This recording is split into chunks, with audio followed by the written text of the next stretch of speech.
الحمد لله حمدا كثيرا طيبا مباركا لله الواحد القهار المؤمن الجبار المهيمن الغفار غافر الذنب وقابل التوب له الكتاب إليه الإياب وعليه الحساب نحمده ونستعينه ونؤمن به ونتوكل عليه ونعوذ بالله من شرور أنفسنا ومن سيئات أعمالنا من يهده الله فلا مضل له ومن يضلل فلا هادي له أشهد أن لا إله إلا الله وحده لا شريك له وأشهد أن محمدا عبده ورسوله أرسله بالهدى ودين الحق ليظهره على الدين كله ولو كره المشركون اللهم صل على محمد وعلى آل محمد كما صليت على إبراهيم وعلى آل إبراهيم إنك حميد مجيد اللهم بارك على محمد وعلى آل محمد كما باركت على إبراهيم وعلى آل إبراهيم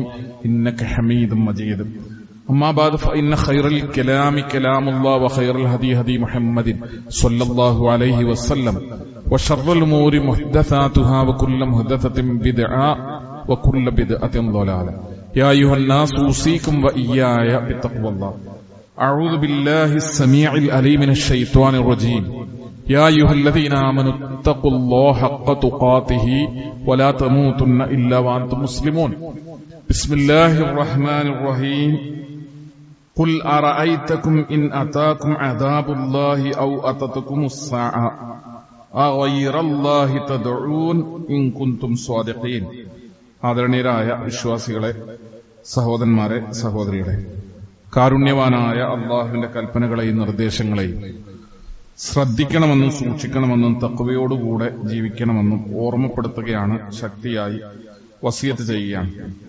പരിശുദ്ധ ഖുർആനും പ്രവാചക തിരുമേനി സല്ലല്ലാഹു അലൈഹി വസല്ലം തങ്ങളുടെ ചര്യകളും അനുസരിച്ച് ജീവിതങ്ങളെ ചിട്ടപ്പെടുത്തി നമ്മെ പിരിഞ്ഞ വിശ്വാസികളായ സഹോദരീ സഹോദരന്മാർ, അള്ളാഹു അവരുടെ ജീവിതങ്ങളിൽ വന്നുപോയ വീഴ്ചകൾ പുറത്തു കൊടുക്കുകയും കാരുണ്യവാനായ റബ്ബ് സുബ്ഹാനഹു വ തആല നമ്മയും അവരെയും പരലോകത്ത് സ്വർഗത്തിൽ ഒരുമിച്ച് കൂട്ടുകയും ചെയ്യുമാറാകട്ടെ. ബുറൈദത്തുൽ അസ്ലമി റളിയല്ലാഹു അൻഹുവിൽ നിന്നുള്ള ഒരു റിപ്പോർട്ടാണ്.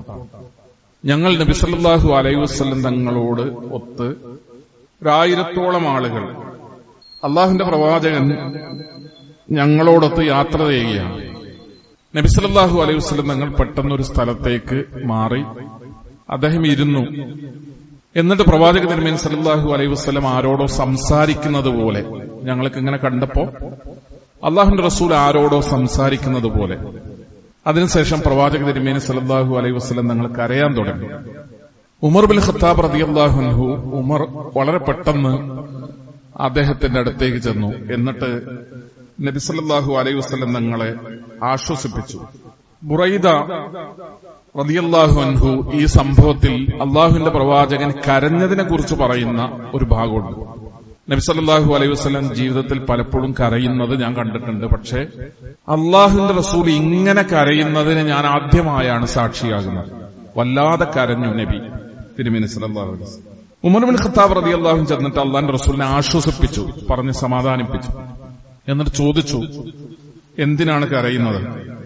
നബി സല്ലല്ലാഹു അലൈഹി വസല്ലം തങ്ങൾ അദ്ദേഹത്തിന് അടുത്തുണ്ടായിരുന്ന ഒരു ഖബറിന്റെ അടയാളം കാണിച്ചു കൊടുത്തിട്ട് പറഞ്ഞു, ഹാദാ ഖബർ ഉമ്മി, ഇതെന്റെ ഉമ്മാന്റെ ഖബറാണ്, ഇതെന്റെ ഉമ്മയുടെ ഖബറാണ്.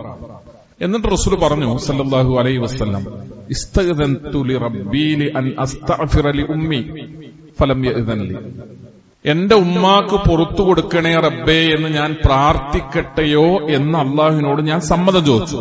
അള്ളാഹുവിന്റെ റസൂല് പറയാണ്, ഇസ്തഗ്ദൻതു ലിറബ്ബി അൻ അസ്തഗ്ഫിറ ലി ഉമ്മി, എന്റെ ഉമ്മാക്ക് പുറത്തു കൊടുക്കണേ എന്ന് ഞാൻ പ്രാർത്ഥിക്കട്ടെയോ എന്ന് ഞാൻ അനുവാദം ചോദിച്ചു അള്ളാഹുവിനോട്. ഫലം യഅ്ദൻ ലി, എനിക്കതിന് അനുവാദം കിട്ടിയില്ല. ഫസ്തഗ്ദൻതു ലി അൻ അസൂറ ഖബ്റഹാ, ഞാൻ എന്റെ ഉമ്മയുടെ ഖബറിന്റെ അടുക്കലൊന്ന് പോകട്ടെയോ എന്ന് ഞാൻ സമ്മതം ചോദിച്ചു. ഫഅദിനലി, അതിനാണ് എനിക്ക് അനുവാദം കിട്ടിയത്. എന്നിട്ടാണ് റസൂലുള്ളാഹി സ്വല്ലല്ലാഹു അലൈഹി വസല്ലം തങ്ങൾ പറയുന്നത്, ഹാദാ ഖബ്റു ഉമ്മി, ഇതെന്റെ ഉമ്മയുടെ ഖബറാണ്. ഇസ്തഗ്ദൻതു ലിറബ്ബി, ഞാൻ എന്റെ റബ്ബിനോട് അനുവാദം ചോദിച്ച് ഇവിടെ ഒന്ന് വന്ന് സന്ദർശിച്ചതാണ്. എന്നിട്ട് നബി പറഞ്ഞു, കുന്തു നഹൈതുക്കും, ഞാൻ നിങ്ങൾക്കൊക്കെ വിരോധിച്ചിട്ടുണ്ട്. അൻസിയാറത്തിൽ ഖുബൂർ, ഖബർ സിയാറത്ത് ചെയ്യുന്നത് ഞാൻ നിങ്ങൾക്കൊക്കെ വിരോധിച്ചിരുന്നു. ഖബറിന്റെ അടുത്ത് നിങ്ങൾ ആരും പോകരുത് എന്ന് ഞാൻ പറഞ്ഞിരുന്നു. അല, അറിയുക, ഫസൂറുഹ, നിങ്ങൾ ഖബറുകൾ സന്ദർശിച്ചുകൊള്ളുക. ഉമ്മാന്റെ ഖബറിന്റെ അടുത്ത് പോയിട്ടാണ് റസൂൽ എന്ത് പറയുന്നത്? ഞാൻ നിങ്ങൾക്ക് ഖബറുകൾ സന്ദർശിക്കുന്നത്, സിയാറത്ത് ചെയ്യുന്നത്, ഖബർ സിയാറത്ത് ചെയ്യുന്നത് ഞാൻ നിങ്ങളെ തൊട്ട് വിരോധിച്ചിരുന്നു. ഞാനിപ്പോ നിങ്ങൾക്ക് അതിന് അനുവാദം നൽകാൻ. ഫസൂറുഹ, നിങ്ങൾ ഖബറുകൾ സന്ദർശിച്ചുകൊള്ളുക എന്ന് നബി സല്ലല്ലാഹു അലൈഹി വസല്ലം തങ്ങൾ അനുവാദം കൊടുക്കണം. ഖബറുകൾ സന്ദർശിക്കാൻ പ്രവാചക തിരുമേനി സല്ലല്ലാഹു അലൈഹി വസല്ലം തങ്ങൾ അനുവാദം കൊടുക്കണം. അള്ളാഹുവിന്റെ പ്രവാചകനിൽ നിന്നുള്ള ഹദീസുകളിൽ ഖബറുകൾ സന്ദർശിച്ചുകൊള്ളുക എന്ന് പറഞ്ഞിട്ട് റസൂല് അതുകൊണ്ടുണ്ടാകുന്ന ഗുണമെന്താണ്? എന്തിനാണ് ഖബർ സന്ദർശിക്കുന്നത്? മരണപ്പെട്ടു പോയ ഒരാളുടെ ഖബറിന്റെ അടുത്ത് പോയാൽ നമുക്ക് എന്താണ് കിട്ടുക? നബി സല്ലല്ലാഹു അലൈഹി വസല്ലം തങ്ങൾ പറഞ്ഞ 7 കാര്യങ്ങളുണ്ട്. നിങ്ങൾ ഖബർ സന്ദർശിച്ചാൽ, ഖബറുകൾ സന്ദർശിക്കുന്നതിലൂടെ നമുക്ക് കിട്ടുന്ന 7 കാര്യങ്ങളുണ്ട്. ഒന്ന്, നബി സല്ലല്ലാഹു അലൈഹി വസല്ലം തങ്ങൾ പറഞ്ഞു, ഫഇന്ന ഫീഹാ ഇബ്റത്തുൻ, ഖബർ എന്ന് പറയുന്നത് നിങ്ങൾക്ക് അതിൽ ഗുണപാഠമുണ്ട്. ഖബർ നിങ്ങൾക്ക് ചില മെസ്സേജുകൾ നൽകും. ഖബർ നിങ്ങൾക്ക് ചില ആശയങ്ങൾ പഠിപ്പിച്ചു തരും. ഖബർ നിങ്ങൾക്ക് ചില സന്ദേശങ്ങൾ നൽകും. അത് നിങ്ങൾക്കൊരു ഗുണപാഠമാണ്. ഖബർ എന്ന് പറയുന്നത് നിങ്ങൾക്കൊരു ഗുണപാഠമാണ്. മരണത്തെക്കുറിച്ചും പരലോകത്തെക്കുറിച്ചും സ്വർഗത്തെക്കുറിച്ചും നരകത്തെക്കുറിച്ചും ജീവിതത്തെക്കുറിച്ചും ജീവിതത്തിന്റെ പരിമിതികളെക്കുറിച്ചും ഒക്കെ നിങ്ങൾക്ക് ചിന്തിക്കാനും അറിയാനും പഠിക്കാനും മനസ്സിലാക്കാനും ഒക്കെ ഇബ്റത്ത് നൽകുന്ന, ഒരുപാട് ഗുണപാഠങ്ങൾ നൽകുന്ന ഒന്നാണ് ഖബർ എന്ന് പറയുന്നത്. അതുകൊണ്ടാണ് നിങ്ങൾ ഖബറുകൾ സന്ദർശിച്ചുകൊള്ളുക എന്നാവശ്യപ്പെടുന്നത്. നിങ്ങളെക്കാൾ സമ്പന്നരായ ആളുകൾ, നിങ്ങൾ ഖബറുകൾ സന്ദർശിക്കുമ്പോൾ അവരുടെ ഖബറുകൾ നിങ്ങൾ കാണുന്നു. നിങ്ങളെക്കാൾ അറിവുള്ളവർ, നിങ്ങളെക്കാൾ സ്ഥാനമാനങ്ങളിലിരുന്നവർ, നിങ്ങളെക്കാൾ പ്രശസ്തരായവർ, മരണപ്പെട്ടവർ എന്ന് പറയുന്നത് നിങ്ങളെക്കാൾ മഹത്വമുള്ള പലരും ഈ ലോകത്ത് ജീവിക്കുകയും മരിച്ചു പോവുകയും ചെയ്തു. അതിനെപ്പറ്റി വാചാലമായി വർത്തമാനം പറയുന്ന സ്ഥലങ്ങളാണ് ഖബറുകൾ എന്ന് പറയുന്നത്. ഫസൂറുഹ, നിങ്ങൾ ആ ഖബറിന്റെ അടുത്ത് പോയിക്കോ. ഫഇന്നഹാ ഇബ്റ, ഖബറുകൾ നിങ്ങൾക്ക് ചില ഗുണപാഠങ്ങൾ പഠിപ്പിക്കുന്നുണ്ട്. രണ്ടാമത്തത്, നബി സല്ലല്ലാഹു അലൈഹി വസല്ലം തങ്ങൾ പറഞ്ഞു, ഫഇന്ന ഫീഹാ തദ്കിറ. ഇതിങ്ങനെ ക്രമത്തിൽ റസൂൽ പറഞ്ഞതല്ല ഞാൻ പറയുന്നത്. പല സ്ഥലങ്ങളിലായി ഖബർ സന്ദർശിക്കുന്നത് എന്തിനാണ്, ഖബർ സന്ദർശിച്ചാൽ എന്താ കിട്ടുക, ഖബറിന്റെ അടുത്ത് പോയിട്ട് എന്താ ഗുണമെന്താണ് എന്ന് നബി സല്ലല്ലാഹു അലൈഹി വസല്ലം പല സമയങ്ങളിൽ, പല സന്ദർഭങ്ങളിൽ, പല സ്ഥലങ്ങളിൽ പറഞ്ഞത് ഞാൻ ചേർത്തു പറയാണ്. അള്ളാഹുവിന്റെ പ്രവാചകൻ പറഞ്ഞു, ഫഇന്ന ഫീഹാ തദ്കിറ, അവിടെ നിങ്ങൾക്കൊരു ഓർമ്മപ്പെടുത്തലുണ്ട്. ഖബറിന്റെ അടുത്ത് പോകുമ്പോൾ നിങ്ങൾക്കൊരു ഓർമ്മപ്പെടുത്തലുണ്ട്. ഒന്നാമത് അത് നിങ്ങളെ മരണത്തെ ഓർമ്മപ്പെടുത്തും. ഞാനും ഇതുപോലെ മരിച്ചു പോകാനുള്ള ഒരാളാണ് എന്നൊരു ചിന്ത ഖബർ കാണുമ്പോൾ നിങ്ങൾക്ക് ഉണ്ടാവും. അതുകൊണ്ട് നിങ്ങൾ ഖബറിന്റെ അടുത്ത് പോയിക്കോ. അത് നിങ്ങൾക്കൊരു ഓർമ്മപ്പെടുത്തലാണ്, നിങ്ങൾക്കൊരു ആലോചന ഉണ്ടാക്കലാണ്, നിങ്ങൾക്കൊരു ചിന്ത നൽകുന്നതാണ്, ഒരു ഉറ്റാലോചന ഉണ്ടാക്കി തരുന്നതാണ് ഖബറുകൾ എന്ന് പറയുന്നത്. അതുകൊണ്ട് നിങ്ങൾ ഖബറിന്റെ അടുത്ത് പോയിക്കൊള്ളുക. നബി സല്ലല്ലാഹു അലൈഹി വസല്ലം തങ്ങൾ ഒരിക്കൽ വളരെ കൃത്യമായി പറഞ്ഞു, ഫഇന്നഹാ തുദക്കിറുൽ ആഖിറ, അത് നിങ്ങളെ പരലോകത്ത് ഓർമ്മപ്പെടുത്തും. നമ്മളിങ്ങനെ ദുനിയാവുമായി ബന്ധപ്പെട്ട ഒരുപാട് തിരക്കുകളിലാണ്. അത് നിങ്ങളെ പരലോകത്ത് ഓർമ്മപ്പെടുത്തും. ഖബറിന്റെ അടുത്ത് നിങ്ങൾ പോവുക, അത് നിങ്ങളെ പരലോകത്ത് ഓർമ്മപ്പെടുത്തും. നമ്മളെപ്പോഴാണ് ഖബറിന്റെ അടുത്ത് പോവുക? സാധാരണ ആളുകൾ, ഞാൻ എപ്പോഴും ആവർത്തിച്ചു പറയാറുണ്ട്, മരണപ്പെട്ടാൽ ആളുകൾ കരുതുന്നത് സന്ദർശിച്ചു പോന്നാൽ മതിയെന്നാണ്, പോയി കണ്ടുപോരുക. അങ്ങനെ ഒരു രീതി ഉണ്ട് ആൾക്കാർക്ക്. മയ്യത്തിനെ, ജനാസയെ പോയി കണ്ടുപോരുക. കണ്ടുപോരുന്നതിൽ, ഒരു ജനാസയെ വെറുതെ പോയി സന്ദർശിച്ചു പോരുന്നതിൽ ഒരു ഗുണമില്ല. അവിടെ നമസ്കാരത്തിൽ പങ്കെടുക്കുമ്പോഴാണ്, മറമാടുമ്പോൾ അതിന് സാക്ഷിയാകുമ്പോഴാണ്, ഖബറിന്റെ അടുത്ത് ചെല്ലുമ്പോഴാണ് അതിന് പ്രാധാന്യമുള്ളത്. നബി സല്ലല്ലാഹു അലൈഹി വസല്ലം പള്ളി അടിച്ചുവാരിയിരുന്ന സ്ത്രീ, വളരെ പ്രസിദ്ധമായ സംഭവമാണ്. അവരെ കാണാതായപ്പോൾ റസൂൽ അന്വേഷിച്ചു. അപ്പൊ ആളുകൾ പറഞ്ഞു, അവര് മരിച്ചല്ലോ നബിയെ, ദിവസങ്ങൾക്ക് മുമ്പ് അവർ മരണപ്പെട്ടല്ലോ. അല്ലാഹുവിന്റെ റസൂൽ അറിയിച്ചില്ല. റസൂൽ ദേഷ്യപ്പെട്ടു സല്ലല്ലാഹു അലൈഹി വസല്ലം. അള്ളാഹുവിന്റെ പ്രവാചകൻ ദേഷ്യപ്പെട്ടു. സഹാബത്തിന് എന്തുകൊണ്ടാണ് എന്നോട് പറയാതിരുന്നത്? വളരെ സാധാരണക്കാരായ പള്ളി അടിച്ചുവാരുന്ന സ്ത്രീ എന്നൊക്കെ പറഞ്ഞാൽ ഒരു പെണ്ണാണ്, പള്ളി അടിച്ചുവാരുന്ന ആളാണ്, അങ്ങനെ അറിയപ്പെട്ട അത് നബിയെ അറിയിക്കേണ്ടതുണ്ട്. ആരും അറിയിച്ചില്ല നബിയെ. അല്ലാണ്ട് റസൂൽ എന്താ ചെയ്തത്? പ്രവാചക തിരുമേനി സല്ലല്ലാഹു അലൈഹി വസല്ലം തങ്ങൾ അവരുടെ ഖബറിന്റെ അടുത്ത് പോയി ഖബറിന്റെ അടുത്ത് നിന്നിട്ട് മരണപ്പെട്ട് ദിവസങ്ങൾ കഴിഞ്ഞിട്ട് ആ ഖബറിന്റെ അടുത്ത് നിന്ന് റസൂൽ അവർക്ക് വേണ്ടി നമസ്കരിച്ചു എന്ന് കാണാം. നിങ്ങൾ ഖബറിനെ സന്ദർശിക്കണം, ഖബറിന്റെ അടുത്ത് പോകണം, ഖബർ നിങ്ങൾ സിയാറത്ത് ചെയ്യണം, അതുകൊണ്ട് നിങ്ങൾക്ക് പ്രയോജനങ്ങളുണ്ട് എന്ന് പറയുന്ന കാര്യങ്ങളാണ്. തുദക്കിറുകുമുൽ ആഖിറ, ഖബർ നിങ്ങൾ എന്ത് ചെയ്യും?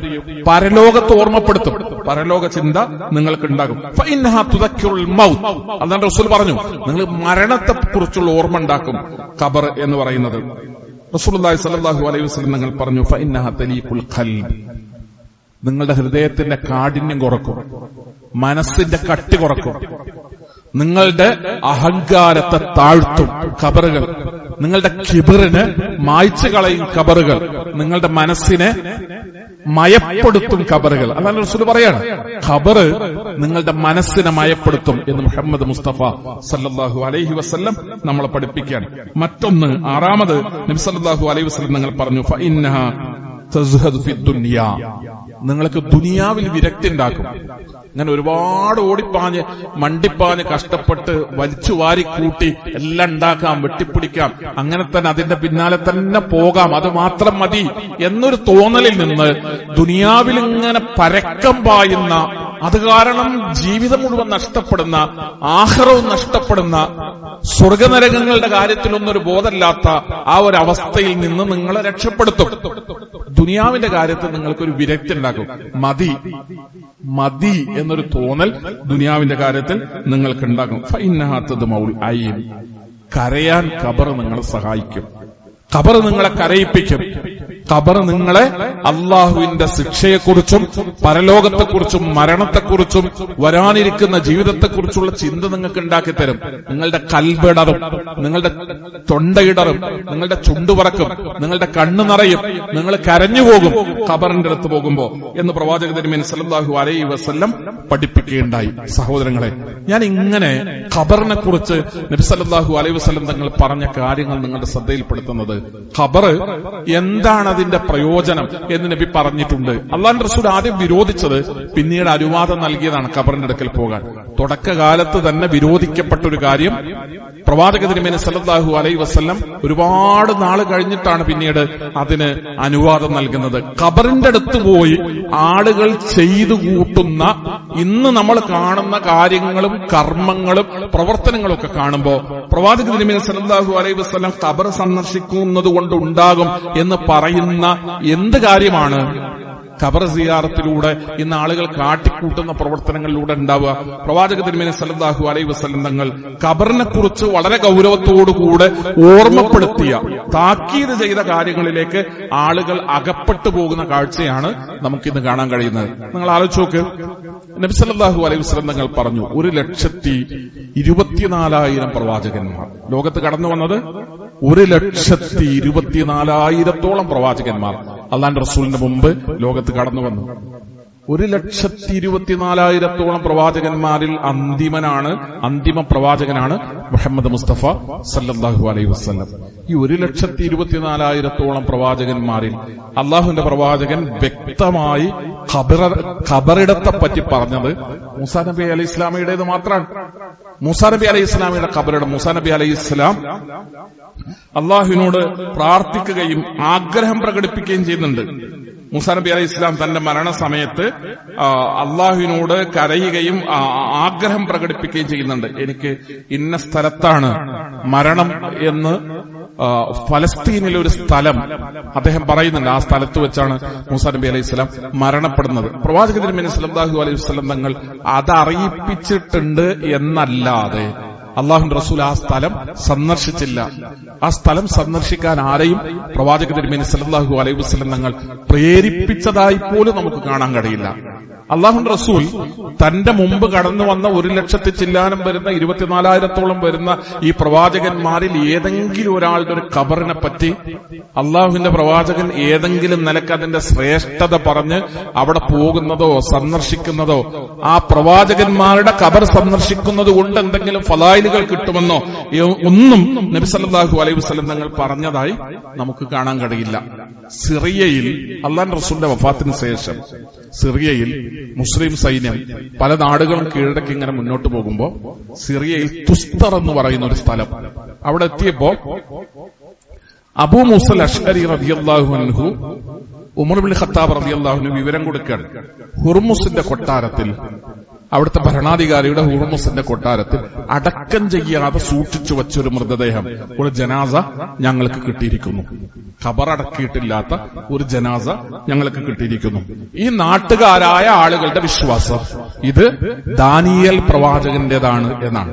പരിശുദ്ധ ഖുർആനിൽ പേര് പറയപ്പെട്ട പ്രവാചകന്മാർക്ക് പുറമെ 1,24,000 പ്രവാചകന്മാർ എന്ന് പറയുമ്പോൾ ആ കൂട്ടത്തിൽ ദാനിയേൽ പ്രവാചകൻ. ചരിത്രത്തിൽ നമുക്ക് കാണാം, ദാവൂദ് നബി അലൈഹി ഇസ്ലാമയുടെ ശേഷവും സക്കരിയ നബി അലൈഹി ഇസ്ലാമയുടെ മുമ്പുള്ള കാലത്തുമായി വന്ന ഒരു പ്രവാചകനാണ് എന്ന് അനുമാനിക്കപ്പെടുന്ന ദാനിയേൽ എന്ന് പറയുന്ന ഒരു പ്രവാചകൻ. അദ്ദേഹത്തിന്റേതാണ് എന്ന് ജനങ്ങൾ കരുതുന്ന ഒരു ജനാസ ഞങ്ങൾക്ക് കിട്ടിയിരിക്കുന്നു എന്ന് അബൂ മൂസൽ അശ്അരി റളിയല്ലാഹു അൻഹു ഉമർ ഇബ്നു ഖത്താബ് റളിയല്ലാഹു അൻഹു വിവരം അറിയിക്കാൻ. ഉമർ ഇബ്നു ഖത്താബ് റളിയല്ലാഹു അൻഹു പറഞ്ഞു, പകൽ സമയത്ത് 13 ഖബറുകൾ തയ്യാറാക്കാൻ ഉമർ ഇബ്നു ഖത്താബ് ആവശ്യപ്പെട്ടു. എന്നിട്ട് ആ 13 ഖബറുകളിൽ ഏതെങ്കിലും ഒന്നിൽ ആ ജനാസ മറവ് ചെയ്യാനും ഒരേപോലെ ആ 13 ഖബറുകളും മൂടാനും ഉമർ ഇബ്നു ഖത്താബ് ആവശ്യപ്പെട്ടു എന്നാണ് ചരിത്രത്തിൽ നമ്മൾ വായിക്കുക.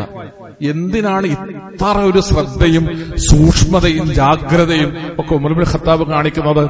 പിൽക്കാലത്ത് ഒരാളും അത് ഇന്നയാളുടെ ഖബറാണ് എന്നുള്ള നിലക്ക് ഏതെങ്കിലും സ്ഥലമോ ഏതെങ്കിലും ഖബറോ അത് ദാനിയേൽ പ്രവാചകന്റേതാണ് എന്നുള്ള നിലക്ക് പ്രസിദ്ധമാവുകയോ അത് ആരാധിക്കപ്പെടുകയോ അത് പ്രാർത്ഥിക്കപ്പെടുകയോ അത് ആഘോഷമാവുകയോ ചെയ്യുന്ന ഒരു സാഹചര്യം ഉണ്ടാകരുത് എന്നുള്ള നിലയിലാണ് ഉമർ ഇബ്നു ഖത്താബ് റളിയല്ലാഹു അൻഹു ഇങ്ങനെ ചെയ്യിപ്പിച്ചത് എന്ന് ചരിത്രത്തിൽ നമുക്ക് വായിക്കാൻ കഴിയും.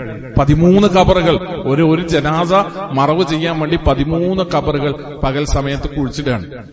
ആ ഖബറുകളിൽ നിന്ന് ഒരു ഖബറിലാണ് ദാനിയേൽ പ്രവാചകനെ മറവ് ചെയ്യുകയും എന്നിട്ട് എല്ലാ ഖബറുകളും ഒരുപോലെ മൂടുകയും ചെയ്തതായി ചരിത്രത്തിൽ നമുക്ക് വായിക്കാൻ കഴിയുന്നത്. ഇത് നബി സല്ലല്ലാഹു അലൈഹി വസല്ലം തങ്ങളുടെ കാലഘട്ടത്തിൽ തന്നെ ബഹുദൈവാരാധന എന്ന് പറയുമ്പോൾ ബിംബങ്ങളെ പൂജിക്കൽ മാത്രമല്ല,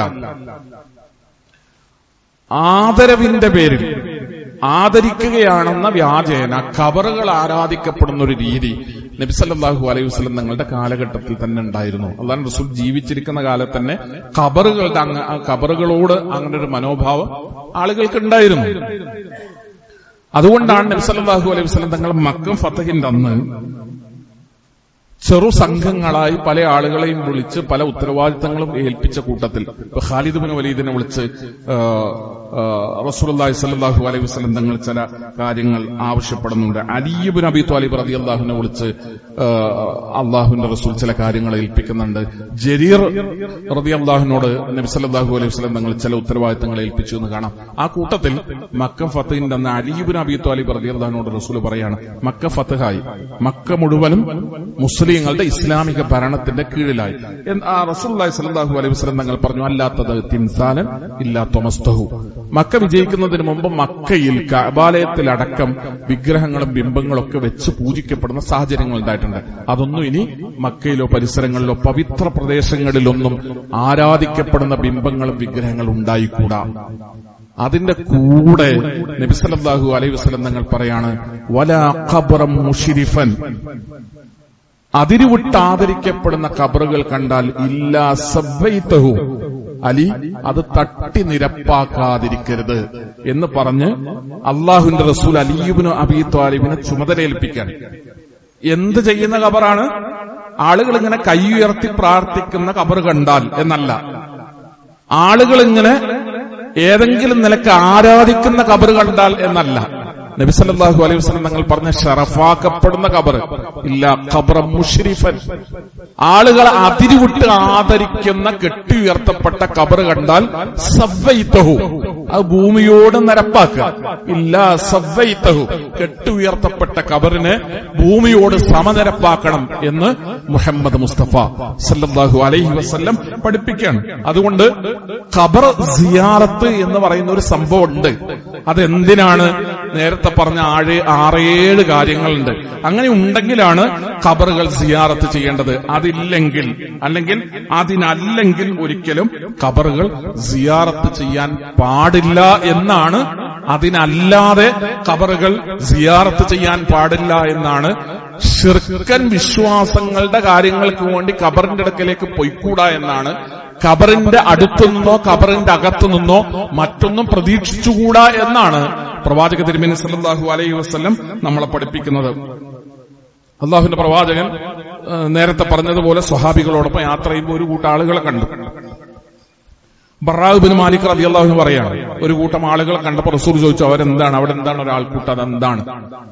അപ്പൊ പറഞ്ഞ നബിയോട് അള്ളാഹുവിന്റെ പ്രവാചകരെ, ആരോ മരണപ്പെട്ടിട്ട് ആളുകൾ അയാൾക്ക് വേണ്ടി ഖബറിനെ തയ്യാറാക്കുകയാണ്, ഖബർ കുടിക്കുകയാണ് എന്ന് പറഞ്ഞു. നബി സല്ലല്ലാഹു അലൈഹി വസല്ലം ഞങ്ങളൊക്കെ അങ്ങോട്ട് തിരിയുന്നതിന് മുമ്പ് വളരെ പെട്ടെന്ന് ഞങ്ങളുടെ കൂട്ടത്തിൽ നിന്ന് നബി സല്ലല്ലാഹു അലൈഹി വസല്ലം ഞങ്ങൾ ആ ഖബറിന്റെ അടുത്തേക്ക് പോയി. എന്നിട്ട് അള്ളാഹുവിന്റെ പ്രവാചകൻ ആ ഖബറിന്റെ കരയിൽ ഖബറിലേക്ക് കാണാവുന്ന വിധങ്ങനെ അള്ളാഹുവിന്റെ റസൂൽ മുട്ടുകുത്തിയിരുന്നു. ഖബറിന്റെ അടുത്ത് പോയിട്ട് നബി സല്ലല്ലാഹു അലൈഹി വസല്ലം തങ്ങൾ ഇങ്ങനെ മുട്ടുകുത്തിയിരുന്നു. എന്നിട്ട് പ്രവാചക തിരുമേനി സല്ലല്ലാഹു അലൈഹി വസല്ലം, ഞാൻ അദ്ദേഹത്തെ ശ്രദ്ധിച്ചു. ബറാ റളിയല്ലാഹു അൻഹു പറയാണ്, ഞാനപ്പോ റസൂൽ ഇങ്ങനെ ഇരുന്നപ്പോ ഞാൻ അതിന്റെ നേരെ എതിർഭാഗത്ത് പോയിരുന്നു, റസൂൽ എന്താണ് ചെയ്യുന്നത് എന്ന് കാണാൻ. ഞാൻ അങ്ങനെ പോയിരുന്നപ്പോൾ അള്ളാഹുവിന്റെ പ്രവാചകനെ ഞാൻ കണ്ടു. നബി സല്ലല്ലാഹു അലൈഹി വസല്ലം തങ്ങൾ കരയുന്നതാണ് ഞാൻ കണ്ടത്. ഖബറിന്റെ അടുത്ത് പോയിരുന്ന് നബി സല്ലല്ലാഹു അലൈഹി വസല്ലം തങ്ങൾ ഖബറിനെ സന്ദർശിച്ച് ഖബറിന്റെ അടുത്ത് പോയിരുന്ന് അവിടെ മുട്ടുകുത്തിയിരുന്ന് ഖബറിലേക്ക് നോക്കി റസൂൽ കരയുന്നതാണ് ഞാൻ കണ്ടത്. ലിമിസ്ലി ഹാദാ ഫഅഇദ്ദു എന്ന് റസൂൽ പറയുകയും ചെയ്തു. ലിമിസ്ലി ഹാദാ ഫഅഇദ്ദു, ഇങ്ങനെയുള്ള ഒരു സ്ഥലത്തിനു വേണ്ടി ഇവിടെ പോയി കിടക്കണമെന്ന് മനസ്സിലാക്കി നിങ്ങളെല്ലാവരും അതിനുവേണ്ടിയുള്ള തയ്യാറെടുപ്പുകൾ നടത്തൂ എന്ന് നബി സല്ലല്ലാഹു അലൈഹി വസല്ലം തങ്ങൾ ആവശ്യപ്പെടുകയും ചെയ്തു എന്നാണ് ആ സംഭവത്തിലുള്ളത്. ആയിഷ ബീവി പറയുന്നുണ്ട്, രാത്രിയിൽ ഉറങ്ങാൻ കിടന്നിട്ട് അവിടുന്ന് എണീച്ച് പലപ്പോഴും ഖബറുകളുടെ അടുത്ത് ഖബർ സന്ദർശിക്കുന്നതിന് വേണ്ടി നബി സല്ലല്ലാഹു അലൈഹി വസല്ലം തങ്ങൾ പോകാറുണ്ട്. അസ്സലാമു അലൈക്കും യാ ദാറ ഖൗമിൽ മുഅ്മിനീൻ, അല്ലെങ്കിൽ അഹ്ല ദാറിൽ മുസ്ലിമീൻ എന്നൊക്കെ പറഞ്ഞ് യഗ്ഫർ ലനാ വലക്കും, നിങ്ങൾക്കും നമുക്കുമൊക്കെ അല്ലാഹു പുറത്തു തരട്ടെ. അൻതും സലഫുനാ വനഹ്നു അലൽ അഫർ, നിങ്ങൾ ഞങ്ങളുടെ മുമ്പേ പോയവരാണ്, ഞങ്ങൾ പിന്നാലെ വരുന്നവരാണ് എന്നൊക്കെ ഖബറിൽ മരണപ്പെട്ട ആളുകളുള്ള ഖബറിന്റെ അടുക്കൽ പോയി നബി സല്ലല്ലാഹു അലൈഹി വസല്ലം തങ്ങൾ ഇങ്ങനെ പറയാറുണ്ടായിരുന്നു, അല്ലാഹുവിനോട് പ്രാർത്ഥിക്കാറുണ്ടായിരുന്നു.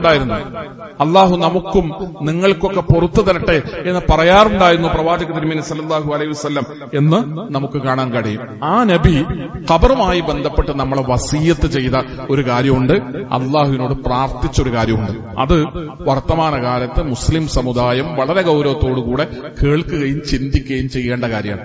പലപ്പോഴും സമുദായത്തിലെ സംഘടനകൾ ഇങ്ങനെ അങ്ങോട്ടും ഇങ്ങോട്ടും കാഫറാക്കുകയാണ്, മുശ്രിക്കാക്കുകയാണ്, ഇങ്ങനെ വിവാദങ്ങളും ചർച്ചകളും അടക്കം ഉണ്ടാകാറുണ്ട്. ഇപ്പൊ സോഷ്യൽ മീഡിയയിൽ ചില തർക്കങ്ങളും ചർച്ചകളൊക്കെ നടന്നുകൊണ്ടിരിക്കുക. അങ്ങനെ ഒരു പശ്ചാത്തലത്തിലാണ് ഞാൻ ഈ ഖബറുമായി ബന്ധപ്പെട്ട ഒരു വിഷയത്തെ നിങ്ങളോട് സംസാരിക്കുന്നത്. സമുദായത്തിൽ നമ്മളൊക്കെ ഇങ്ങനെ ഒരു നിഷ്പക്ഷമായിട്ട് മാറി നിന്നിട്ട് സമുദായത്തിലെ ചില സംഘടനകൾ മറ്റ് സംഘടനകളെ, ചില വിഭാഗങ്ങൾ മറ്റു വിഭാഗങ്ങളെ കാഫിറും മുശ്രിക്കും ആക്കുന്ന ഏർപ്പാടാണ്. ഇവർക്ക് ഇതൊന്നും നിർത്താനായില്ലേ? ഫാസിസ്റ്റുകൾ രാജ്യം ഭരിക്കുമ്പോ, ഇവിടെ മുസ്ലിങ്ങളെ മുഴുവൻ ശത്രുക്കളായി കാണുന്ന ആളുകൾ ഈ നാട് ഭരിക്കുമ്പോ, പൊതുവായ ഒരുപാട് പ്രശ്നങ്ങൾ മുസ്ലിം സമുദായം അഭിമുഖീകരിക്കുമ്പോ ഇതൊക്കെ അവസാനിപ്പിക്കാനായില്ല, അങ്ങോട്ടും ഇങ്ങോട്ടുള്ള ഈ തല്ലൊന്ന് നിർത്തിക്കൂടെ എന്നൊക്കെ ചോദിക്കുന്ന ആൾക്കാരുണ്ട്. ഞാൻ ഈ ആയത്ത് അവർക്ക് വേണ്ടി കൂടിയാണ്, അങ്ങനെ ചിന്തിക്കുന്നവർക്ക് വേണ്ടി കൂടിയാണ് ഞാൻ ഈ ആയത്ത് ഓതുന്നത്. സൂറത്ത് അൻആമിൽ നിന്നുള്ള 40-ാമത്തെ ആയത്താണ്. കുൽ, അവരോട് ചോദിക്കുന്ന നബി ആളുകളോട്, അറഅയ്തുക്കും, നിങ്ങളുടെ അഭിപ്രായം എന്താണ്? ഇൻ അതാക്കും അദാബുല്ലാഹി, അള്ളാഹുവിന്റെ അടുക്കൽ നിന്ന് നിങ്ങൾക്ക് നേരിട്ട് അദാബ് ഇറങ്ങി വരുന്നൊരു സമയത്ത്, പടച്ചോന്റെ അടുക്കൽ നിന്ന് നിങ്ങൾക്ക് നേർക്ക് നേരെ ശിക്ഷ ഇറങ്ങി വരുന്നൊരു സമയത്ത്, ഔ അത്തത്തുക്കുമുസ്സാ, അല്ലെങ്കിൽ അന്ത്യദിനം സംഭവിക്കുമ്പോ, അഗൈറല്ലാഹി തദ്ഊൻ, നിങ്ങൾ അല്ലാഹു അല്ലാത്തവർ അപ്പ ആ സമയത്ത് വിളിച്ചു പ്രാർത്ഥിക്കുമോ? ഒരു ഉരുൾപൊട്ടൽ ഉണ്ടാകുന്ന സമയത്ത് അഗൈറല്ലാഹി തദ്ഊൻ, അള്ളാഹു അല്ലാത്തവരോട് നിങ്ങൾ വിളിച്ച് പ്രാർത്ഥിക്കോ? കൊടുങ്കാറ്റുണ്ടാകുന്ന സമയത്ത്, ഭൂമി ഉലുങ്ങുന്ന സമയത്ത് അഗൈറല്ലാഹി തദഊൻ, മമ്പറത്തെ തങ്ങളെ, ബദരീങ്ങളെ, മരിച്ചുപോയവരോട് നിങ്ങൾ വിളിച്ച് പ്രാർത്ഥിക്കോ? അള്ളാഹു അല്ലാത്തവരെ നിങ്ങൾ വിളിക്കുമോ, പ്രാർത്ഥിക്കുമോ? മാരകമായ രീതിയിൽ ഒരു ശിക്ഷ റബ്ബിന്റെ അടുക്കൽ നിന്ന് നിങ്ങൾക്ക് വരുമ്പോ അഗൈറല്ലാഹി തദഊൻ, നിങ്ങൾ അള്ളാഹു അല്ലാത്തവരോട് വിളിച്ച് പ്രാർത്ഥിക്കുമോ? ഇൻ കുൻതും സ്വാദിഖീൻ, സത്യസന്ധരാണെങ്കിൽ. നിങ്ങൾ പുറത്തെന്തെങ്കിലും കാട്ടിയിട്ട് മറുപടി പറയണ്ട. ഇൻ കുൻതും സ്വാദിഖീൻ, നിങ്ങൾ സത്യസന്ധരാണെങ്കിൽ നിങ്ങൾ അതിന് മറുപടി പറയൂ. പരിശുദ്ധ ഖുർആൻ സൂറത്ത് അൻആമിലെ 40-ാമത്തെ ആയത്താണ്. മുസ്ലിം ഉമ്മത്ത് ഇതിന് മറുപടി പറയണം. അള്ളാഹു അല്ലാത്തവരോട് വിളിച്ചു പ്രാർത്ഥിക്കാം, സഹായം ചോദിക്കാം, അത് തെറ്റില്ല എന്ന് വാദിച്ച് സമുദായത്തിൽ നിന്ന് ചില ആളുകൾ അവരെ പടച്ചോനാണ് എന്ന് പറയുന്നതിൽ തന്നെ പ്രശ്നമില്ല. അതൊരു പാട്ടിലാണെങ്കിൽ പോലും ആൾക്കാർ അങ്ങനെ ലഘൂകരിക്കാണ്. അതാരോ എഴുതിയൊരു പാട്ടല്ലേ, അതാരോ എഴുതിയ ഒരു പാട്ടല്ലേ, മരിച്ചുപോയ ഒരാളെ കുറിച്ച് പടച്ചോനാണെന്നാണ് വിശ്വാസം, അതെ ഞങ്ങൾക്ക് അയാൾ പടച്ചോൻ തന്നെയാണ് എന്ന് പറഞ്ഞുകൊണ്ട് അതൊരു പാട്ടല്ലേ എന്ന് പറയാണ്. പക്ഷെ എന്താണ് ആളുകൾക്ക് വിശ്വാസം? എന്താണ്? ആ വ്യക്തിയെക്കുറിച്ച്, മരണപ്പെട്ടു പോയ ആ മനുഷ്യനെക്കുറിച്ച് ആളുകൾ, കേരളത്തിലെ മലയാളികൾക്കിടയിലെ മുസ്ലിം ഉമ്മത്തിലെ നമ്മുടെ കൂടെയുള്ള മനുഷ്യർ വിശ്വസിക്കുന്നത് അദ്ദേഹം മുദബ്ബിറുൽ ആലമാണെന്നാണ്. ഒരു മനുഷ്യൻ മുദബ്ബിറുൽ ആലമാണെന്ന് പറഞ്ഞാൽ ഈ ലോകത്തെ മുഴുവൻ നിയന്ത്രിക്കുന്നതിൽ പങ്കുള്ള ഒരാൾ, അല്ലെങ്കിൽ ഈ ലോകത്തെ നിയന്ത്രിക്കുന്ന ഒരാൾ. അങ്ങനെ പച്ചക്ക് പരസ്യമായി, വളരെ പരസ്യമായി വലിയ പോസ്റ്ററുകൾ അടിച്ച് അത് ഒട്ടിച്ചിട്ട് കേരളത്തിൽ പറയുകയും പ്രസംഗിക്കുകയും പ്രചരിപ്പിക്കുകയും ചെയ്യാണ്. അങ്ങനത്തെ ഒരു സാഹചര്യത്തിലാണ് ഞാനും നിങ്ങൾ ജീവിക്കുന്നത്. ഖബറുകളിലുള്ള വിശ്വാസത്തിൽ നിന്നാണ് ഈ വ്യതിയാനങ്ങളിലേക്കും ജീർണതകളിലേക്കും ആളുകൾ പോകുന്നത്. മരണപ്പെട്ടവരെ കുറിച്ചുള്ള വിശ്വാസ ജീർണതകളിൽ നിന്നാണ് അവർ സഹായിക്കും, അവർ കൂടെ നിൽക്കും, അവര് രക്ഷപ്പെടുത്തും എന്ന തോന്നലുകളിൽ നിന്നാണ് ആളുകൾ ഇത്തരത്തിലുള്ള വിശ്വാസ ജീർണതകളിലേക്കൊക്കെ പോകുന്നത്. അവിടെയാണ് അള്ളാഹുവിന്റെ ചോദ്യം. നിങ്ങൾക്ക് അള്ളാഹുവിന്റെ അടുക്കൽ നിന്ന് ഒരു അദാബ് വന്നിറങ്ങുമ്പോ, ഒരു ശിക്ഷ വന്നിറങ്ങുമ്പോ, അല്ലെങ്കിൽ അന്ത്യദിനം സംഭവിക്കുകയാണെന്ന് വിചാരിക്കും. ആ സമയത്ത് നിങ്ങൾ ആരെങ്കിലും അള്ളാഹു അല്ലാതെ വേറെ ആരെങ്കിലും ആ സമയത്ത് നിങ്ങൾ വിളിച്ചു പ്രാർത്ഥിക്കുമോ? ഇത് പരിശുദ്ധ ഖുർആനിന്റെ ചോദ്യമാണ്. ഇത് ദീനിന്റെ മർമ്മമാണ്, ഇസ്ലാമിന്റെ അടിസ്ഥാനമാണ്. ഇത് നന്നാകുമ്പോഴാണ്, ഇത് ശരിയാകുമ്പോഴാണ് ഒരാൾ യഥാർത്ഥത്തിലുള്ള മുസ്ലിം ആവുക. അള്ളാഹുവിനെ ഭയപ്പെടുകയും സൂക്ഷിക്കുകയും ചെയ്യുന്ന സ്വാലിഹ്യങ്ങളിൽ, സജ്ജനങ്ങളിൽ അള്ളാഹു കുടുംബസമേതം നമ്മെ ഉൾപ്പെടുത്തി അനുഗ്രഹിക്കുമാറാകട്ടെ. അൽഹംദുലില്ലാഹ്, അസ്സലാത്തു വസ്സലാമു അലാ റസൂലില്ലാഹി വഅലാ ആലിഹി വസഹ്ബിഹി അജ്മഈൻ. ആദരണീയരായ വിശ്വാസികളെ, സഹോദരന്മാരെ, സഹോദരികളെ, അള്ളാഹുവിനെ സൂക്ഷിച്ച് ജീവിക്കണമെന്ന് ഒരിക്കൽ കൂടി ഓർമ്മപ്പെടുത്തുകയാണ്, ശക്തിയായി വസിയത്ത് ചെയ്യുകയാണ്. നബി സല്ലല്ലാഹു അലൈഹി വസല്ലം തങ്ങൾ സ്വഹാബത്തിനോടൊരു വസിയത്ത് ചെയ്തു, ഖബറുമായി ബന്ധപ്പെട്ട്. തന്റെ ഖബറുമായി ബന്ധപ്പെട്ട് റസൂൽ പറഞ്ഞു, ലാ തജ്അൽ ഖബരി ഈദ, നിങ്ങൾ ഒരിക്കലും ഈദുൽ ഫിത്തർ, ഈദുൽ അദ്ഹ, ഈദ് എന്ന പദം നമുക്കറിയാം. നിങ്ങൾ ഒരിക്കലും എന്റെ ഖബറിനെ ഈദാക്കരുത്, അതൊരാഘോഷ സ്ഥലമാക്കരുത്. എന്റെ ഖബറിനെ നിങ്ങൾ ഒരിക്കലും ആഘോഷിക്കാൻ, ഒത്തുകൂടാനുള്ള കേന്ദ്രമാക്കി നിങ്ങൾ എന്റെ ഖബറിനെ മാറ്റരുത്. അള്ളാഹുവിന്റെ പ്രവാചകൻ തന്റെ ഖബറിനെ കുറിച്ച് അള്ളാഹുവിനോട് പ്രാർത്ഥിച്ചു, അല്ലാഹുമ്മ ലാ തജ്അൽ ഖബരി വസന യുഅബദ്, എന്റെ ഖബറിനെ ഒരിക്കലും അള്ളാഹുവെ ആരാധിക്കപ്പെടുന്ന ഒരു ബിംബമാക്കരുതേ എന്ന് പ്രവാചക തിരുമേനി സല്ലല്ലാഹു അലൈഹി വസല്ലം തങ്ങൾ പ്രാർത്ഥിച്ചിട്ടുണ്ട്. എന്റെ ഖബറിനെ ഒരിക്കലും ആരാധിക്കപ്പെടുന്ന ബിംബമാക്കരുതേ. ഇബ്നുൽ ഖയ്യിം റഹിമഹുല്ലാഹ് പറയാണ്, ഫഅജാബ റബ്ബുൽ ആലമീൻ ദുആഅഹു, അദ്ദേഹത്തിന്റെ പ്രാർത്ഥനയ്ക്ക്, അള്ളാന്റെ റസൂലിന്റെ പ്രാർത്ഥനയ്ക്ക് അള്ളാഹു ഉത്തരം നൽകി. വഅഹാതതു ബിസലാസത്തി ജുദറാത്ത്, 3 വലിയ ചുമരുകൾ കൊണ്ട് ആ ഖബർ മൂടപ്പെടുകയുണ്ടായി, മറക്കപ്പെടുകയുണ്ടായി. ആൾക്കാർ ഇന്നിങ്ങനെ പോയിട്ട് റസൂലുള്ളാഹിന്റെ ഖബറിന്റെ ആ ചുറ്റുള്ള ഏറ്റവും പുറത്തുള്ള ചുമരമ്മക്കത്തൊട്ട് അത് ഖബറാണ്, അത് ഖബറാണെന്ന് കരുതിയിട്ട് അതിങ്ങനെ തൊടു, ആദരിക്കും, മുത്തുമൊക്കെ ചെയ്യുന്നത് നമുക്കിന്ന് കാണാൻ കഴിയും. അതിനവിടെ അനുവാദമല്ലെങ്കിൽ പോലും ഒളിച്ചും പതുങ്ങിയും പരിങ്ങിയൊക്കെ ആൾക്കാർ അള്ളാന്റെ റസൂലിന്റെ ഖബറാണെന്ന് കരുതിയിട്ട് ആ ചുമരുമെങ്കിലും ഒന്നിങ്ങനെ തൊടാനുള്ള ശ്രമം നടത്തുന്നത് കാണാൻ പറ്റും. അള്ളാന്റെ റസൂലിന്റെ ഖബർ എവിടെയാ? ആയിഷാ ബീവിയോടൊപ്പമാണ് റസൂൽ ഉണ്ടായിരുന്നത്. അവിടെ അവരുടെ ഹുജറയിൽ, അവരുടെ റൂമിനകത്ത് അവർ കിടന്നിരുന്ന മുറിയിലാണ് അള്ളാന്റെ റസൂലിന്റെ ഖബറുള്ളത്. അത് പുറത്തുനിന്ന് കാണാൻ കഴിയില്ല. അന്ന് തന്നെ ആയിഷാ ബീവി ജീവിച്ചിരിക്കുക. ഹിജറ 52-ലാണ് ആയിഷാ ബീവി മരിക്കുന്നത്. അത് മരിക്കുന്നത് വരെയും ആയിഷാ ബീവിയാണ്. ആരെങ്കിലും വരുമ്പോ നമുക്കൊരു സംഭവം കാണാൻ കഴിയും. ആയിഷാ ബീവിയുടെ ആങ്ങളുടെ മകൻ അബൂബക്കർ സിദ്ദീഖ് റളിയല്ലാഹുവിന്റെ മകൻ മുഹമ്മദ് റളിയല്ലാഹുവിന്റെ മകൻ ഖാസിം, അദ്ദേഹം വന്നിട്ട് പറയുന്നുണ്ട്, ഉമ്മാനാ വിളിക്കുന്ന ആയിഷ ബീവിനെ, ഉമ്മ എനിക്കൊന്ന് അള്ളാന്റെ റസൂലിന്റെയും 2 കൂട്ടുകാരുടെയും ഖബറൊന്ന് കാണിച്ചു തരുമോ എന്ന് ചോദിക്കുന്നുണ്ട്. അപ്പോ ആ ഹുജറയുടെ ആയിഷ ബീവിയും റസൂലും താമസിച്ച റൂമിന്റെ ഒരു ചെറിയ ജനലിന്റെ ഒരു തുണി മാറ്റിയിട്ടാണ് അതിന്റെ അകത്തേക്ക് വിടുന്നില്ല. ആരെ? അമ്മായിയാണത്. അബൂബക്കർ സിദ്ദീഖിന്റെ മകളാണ് ആയിഷ ബീവി. അബൂബക്കർ സിദ്ദീഖ് റളിയല്ലാഹുവിന്റെ മകൻ മുഹമ്മദ് റളിയല്ലാഹുവിന്റെ മകനാണ് ഖാസിം. അദ്ദേഹം പറയാണ്, എനിക്ക് ഖബറൊന്ന് കാണണം എന്ന് പറഞ്ഞപ്പോ തുറന്നു കൊടുത്ത അകത്തേക്ക് വിടല്ല ചെയ്യുന്നത്, അതിന്റെ തുണി ഇങ്ങനെ മാറ്റിയിട്ട് ഒന്ന് കാണിച്ചു കൊടുക്കണം. ഞാനപ്പോ ആ ഖബർ കണ്ടു.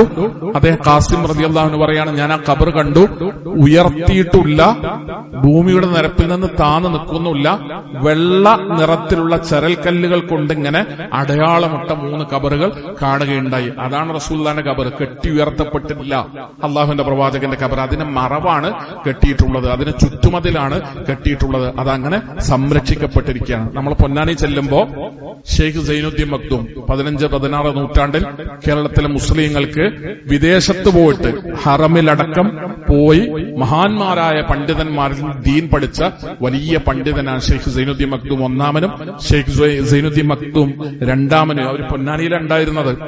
അന്നത്തെ കാലത്ത് ഹറമിൽ പോയി മഹാപണ്ഡിതന്മാരുടെ കൂടെ ഇരുന്ന് ദർസുകൾ ഇരുന്ന് ദീൻ പഠിച്ച മഹാരഥന്മാരായ പണ്ഡിതന്മാരാണ്. അവർ മരണപ്പെട്ട് കിടക്കുന്നത് ഇവിടെ പൊന്നാനിയിലാണ്. ആ ഖബറുകൾ അവിടെ ഉണ്ട്. ആ ഖബറിന്റെ മുമ്പിൽ വലിയൊരു എടുപ്പ് നമ്മൾ കാണും. അവിടെ ആൾക്കാർ ചന്ദനത്തിരിയുണ്ട്, ആൾക്കാരിങ്ങനെ ഓതുന്നുണ്ട്, പലരും അത് ഖബറാണെന്ന് കരുതി സന്ദർശിക്കുന്നുണ്ട്. അതിന്റെ പിന്നിലെ ഭാഗത്തു കൂടെ പോയപ്പോ കെട്ടി ഉയർത്താത്ത നമ്മൾ സാധാരണ ആൾക്കാരുടെ ഖബറുകളുള്ളതുപോലെ 2-3 ഖബറുകളുണ്ട്. അതാണ് യഥാർത്ഥത്തിൽ മഖ്ദൂമുമാരുടെ ഖബറുകളും അവരുടെ ബന്ധപ്പെട്ടവരുടെ ഖബറുകളും. എന്താ അത് കെട്ടിപ്പൊക്കാത്തത്? അത് കെട്ടിപ്പൊക്കരുത് എന്ന് അവരുടെ വസിയത്തുണ്ട്. സൈനുദ്ദീൻ മഖ്ദൂമുമാരുടെ വസിയത്തുണ്ട്, ഞങ്ങളുടെ ഖബർ കെട്ടിപ്പൊക്കരുത്. ആ വസിയത്ത് ഉണ്ട് എന്ന് അറിയുന്നത് കൊണ്ട് അതിപ്പോഴും അത് പാലിക്കപ്പെടുകയാണ്.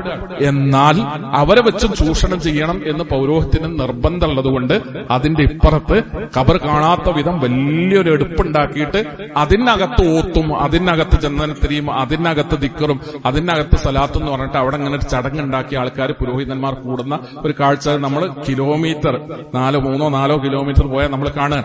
അതേ അവസ്ഥയാണ്. പ്രവാചക തിരുമേനി സല്ലല്ലാഹു അലൈഹി വസല്ലം തങ്ങൾ പറഞ്ഞു, എന്റെ ഖബറിനെ നിങ്ങൾ ആഘോഷമാക്കരുതേ, അള്ളാഹു എന്റെ ഖബറിനെ ആരാധിക്കപ്പെടുന്ന ഒരു ബിംബമാക്കല്ലേ എന്നൊക്കെ പ്രവാചക തിരുമേനി സല്ലല്ലാഹു അലൈഹി വസല്ലം തങ്ങൾ പ്രാർത്ഥിച്ചതായി നമുക്ക് ചരിത്രത്തിൽ കാണാൻ കഴിയും. അതുകൊണ്ട് റസൂലുള്ളാഹി സല്ലല്ലാഹു അലൈഹി വസല്ലം തങ്ങൾ രോഗശയ്യയിൽ കിടക്കുമ്പോൾ സ്വഹാബത്തിനോട് വരാൻ പറഞ്ഞു. വഫാത്തായ ആ പനി പിടിച്ച അവസ്ഥയിൽ വല്ലാതെ ക്ഷീണം അനുഭവിക്കുന്ന, ഇടയ്ക്കൊക്കെ ബോധം നഷ്ടപ്പെടുന്ന നബി സല്ലല്ലാഹു അലൈഹി വസല്ലം ഒരിക്കൽ ബോധം വന്നപ്പോ സ്വഹാബത്തിനോട് വരാൻ പറഞ്ഞു. എന്നിട്ട് സ്വഹാബത്ത് വന്നു. അവർ വന്നപ്പോൾ റസൂലുള്ളാഹി സ്വല്ലല്ലാഹു അലൈഹി വസല്ലം തങ്ങൾ അവരോട് പറഞ്ഞു, ഇഷ്തദ്ദ ഖൗലുല്ലാഹി അലാ ഖൗമിൻ, ഒരു ജനതയുടെ മേൽ അള്ളാഹുവിന്റെ കോപം അതികഠിനമായ വിധത്തിൽ ഇറങ്ങിയിരിക്കുന്നു. ആരാണവർ?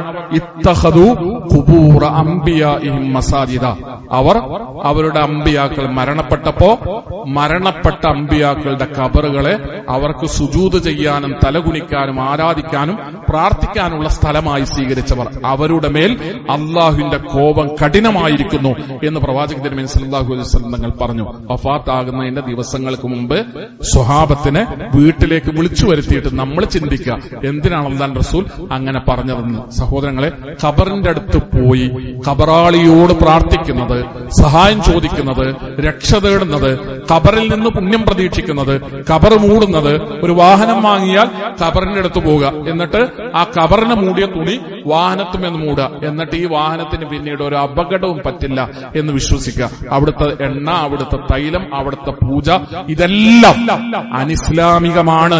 അതിൽ നിന്നാണ് വിശ്വാസ വ്യതിയാനങ്ങളിലേക്ക്, അതിഗുരുതരമായ ശിർക്കുകളിലേക്ക് മുസ്ലിം ഉമ്മത്ത് പോകുന്നത്. അതുകൊണ്ട് എല്ലാ ജാറങ്ങളും, കെട്ടിയുയർത്തപ്പെട്ട എല്ലാ ദർഗകളും, എല്ലാ ഖബറുകളും, ആരാധിക്കപ്പെടുന്ന, അതിരുവിട്ട് ആദരിക്കപ്പെടുന്ന എല്ലാ ഖബറുകളും അലി ഇബ്നു അബീ ത്വാലിബ് റളിയല്ലാഹു അൻഹു റസൂലുള്ളാഹി സ്വല്ലല്ലാഹു അലൈഹി വസല്ലം തങ്ങൾ കൊടുത്ത നിർദ്ദേശം അനുസരിച്ച് തട്ടി നിരപ്പാക്കപ്പെടേണ്ടവയാണ്. അത് നാട്ടിൽ നമ്മൾ ഇറങ്ങിയിട്ട് ഖബറൊക്കെ തച്ചു പൊളിക്കണം എന്ന അർത്ഥത്തിലല്ല.